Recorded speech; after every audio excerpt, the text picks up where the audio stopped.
Assalamualaikum warahmatullahi wabarakatuh. Perkenalkan, nama saya Nazwa Hairunisa Maharani dengan NIM A1C222042. Di sini saya akan menjelaskan sedikit tentang teori-teori belajar. Sebagaimana yang kita ketahui bahwa teori belajar merupakan suatu teori yang di dalamnya terdapat tata cara pengaplikasian kegiatan belajar mengajar antara siswa dan guru, serta perancangan metode pembelajaran yang akan dilaksanakan di kelas maupun di luar kelas. Ada juga beberapa teori belajar yang harus diketahui. Yang pertama, teori belajar kognitivisme. Definisi kognitif berasal dari kata cognition yang mempunyai persamaan dengan knowing yang berarti mengetahui. Teori belajar kognitivisme lebih mementingkan proses belajar daripada hasil belajar itu sendiri. Asumsi yang mendasari teori ini adalah bahwa setiap anak telah mempunyai pengalaman dan pengetahuan di dalam dirinya. Teori belajar kognitivisme ini mempunyai ciri-ciri sebagai berikut. 1. Mementingkan apa yang ada di dalam diri anak. 2. Mementingkan keseluruhan daripada bagian-bagian.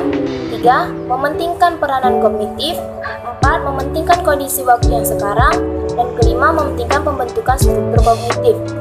Pada teori ini juga mempunyai prinsip-prinsip sebagai berikut. Yang pertama, pembelajaran merupakan suatu perubahan status pengetahuan. Yang kedua, peserta didik merupakan peserta aktif di dalam proses pembelajaran. Dan yang ketiga, menekankan pada pola pikir peserta didik. Dan pada teori ini juga mempunyai kelebihan dan kekurangan. Kelebihan pada teori ini yang pertama adalah menjadikan siswa kreatif dan mandiri. Yang kedua, membantu siswa memahami belajar agar lebih mudah. Tak lepas dari kekurangannya, teori ini mempunyai kekurangan yang sebagai berikut.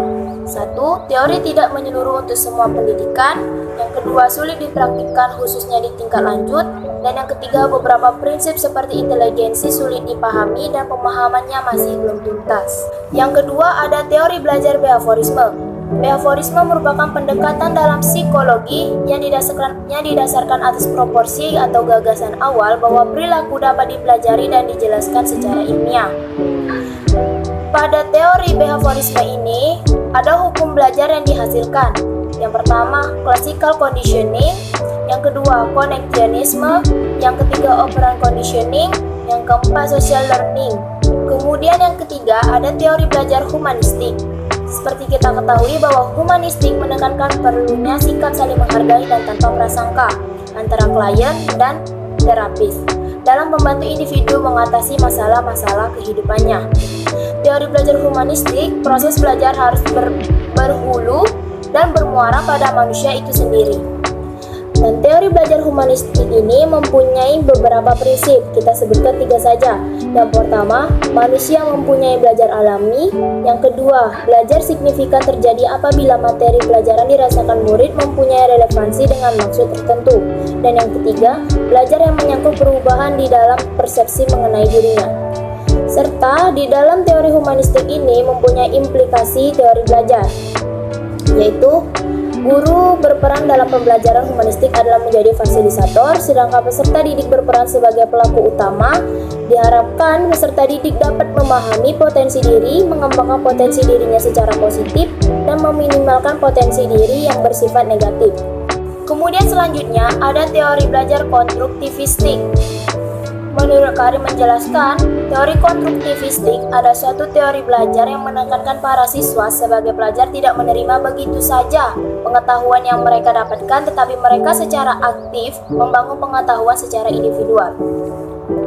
Kemudian, teori belajar konstruktivistik ini mempunyai prinsip-prinsip juga. Kita sebutkan 3 saja. Yang pertama, pengetahuan dibangun oleh siswa itu sendiri.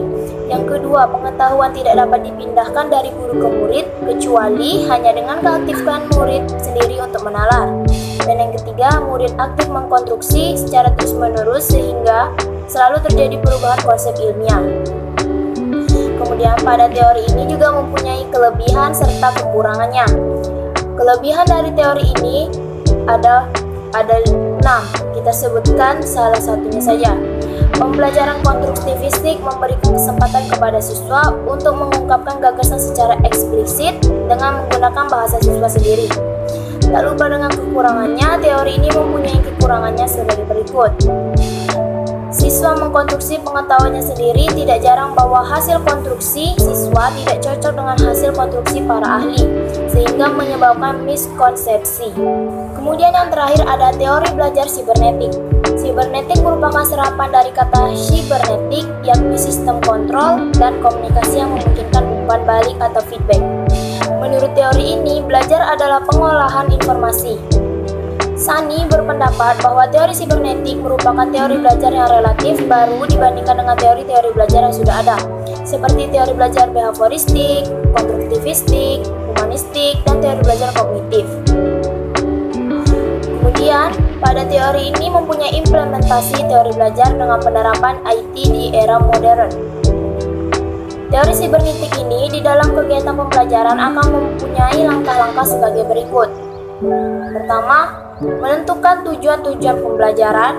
Yang kedua, menentukan materi diklat. Yang ketiga, mengkaji sistem informasi yang terkandung dalam materi diklat.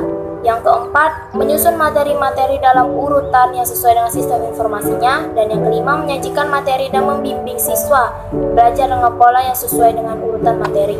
Serta materi sibernetik ini mempunyai kelebihan dan juga kekurangan.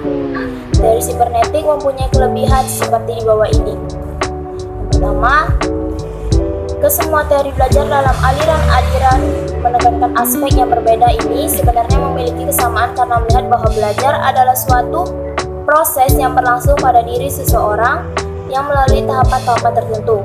Yang kedua, isi proses belajar adalah sistem informasi yang diperoleh melalui pengalaman. Yang ketiga, hasil proses teori belajar ini adalah adanya perubahan, baik yang dilihat sebagai perubahan tingkah laku maupun secara kemampuan.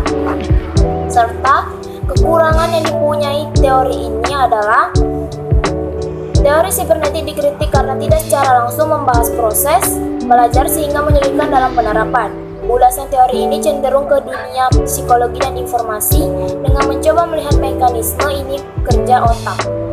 Sekian dari saya ucapkan Assalamualaikum warahmatullahi wabarakatuh.